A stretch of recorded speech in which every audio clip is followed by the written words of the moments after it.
Start.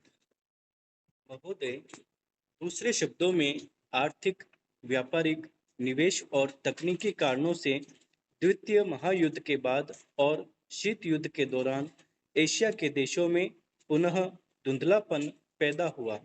लेकिन यह बात सही नहीं है कि एशिया की संस्कृति और सभ्यता को पश्चिम के प्रभाव और आधुनिकतम तरीकों से नष्ट कर दिया।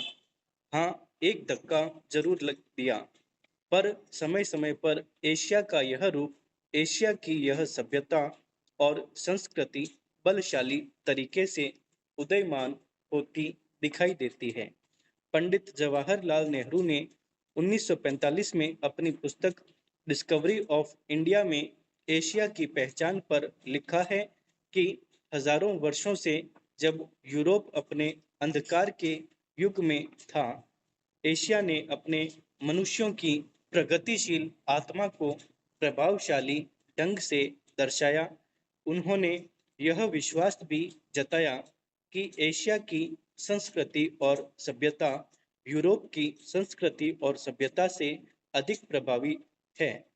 आज के दिनों में भी चीन के नेता अपने यहाँ आध्यात्मिक क्रांति की बात करते दिखाई देते हैं और अपने आर्थिक विकास को भी प्रतिबिंबित करते हैं।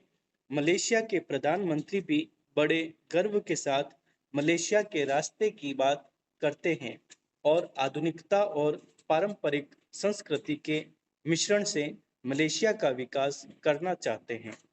भारत के प्रधानमंत्री भी मध्य मार्ग की बात करते हैं, जिसको वे भारत का पारंपरिक विचार कहा करते हैं।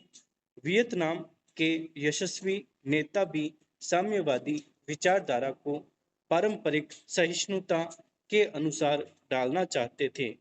एशिया के इन सब नेताओं की समय समय पर की गई घोषणाओं का वर्तमान संदर्भों में पूरा अर्थ लिया जाना चाहिए, जो एशिया की पहचान को नए सिरे से बनाने में सहायक सिद्ध हो रहा है।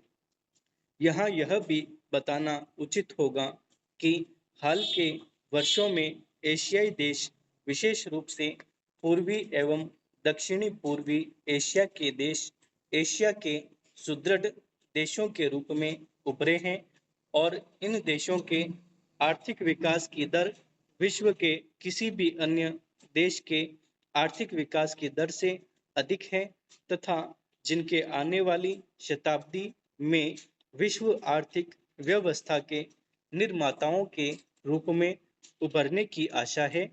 आर्थिक सफलता की इन कहानियों का श्रेय मुख्य रूप से अनुशासित कार्य, किफायत एवं बचत की ऊंची दरों जैसी एशियाई विशेषताओं को जाता है तथा इनसे देशों की जनता के जीवन स्तर में सुधार आया है और एशिया की पुनः खोज जैसा वातावरण बन रहा है। एशिया के देशों में अब आपसी भाईचारे की भावना उभर रही है और इससे ये देश परस्पर निर्भर हो रहे हैं तथा शीत युद्ध के प्रभाव से मुक्त होते जा रहे हैं। हमारी सरकार ने अपने एशियाई पड़ोसियों के साथ बेहतर संबंध बनाने में पहल करके इस बदलते रुख के प्रति सकारात्मक रवैया अपनाया है। इन सब प्रश्नों का जवाब आज उपलब्ध नहीं है, लेकिन शने शने इन प्रश्नों में ही इसके उत्तर मिलेंगे। एशिया अपने इन प्रश्नों के उत्तर में एक नए एशिया को जन्म देगा और अपनी एक नई पहचान बनाएगा। यूरोप और अमेरिका के आधुनिक औद्योगिक विकास में फर्क नजर आता है,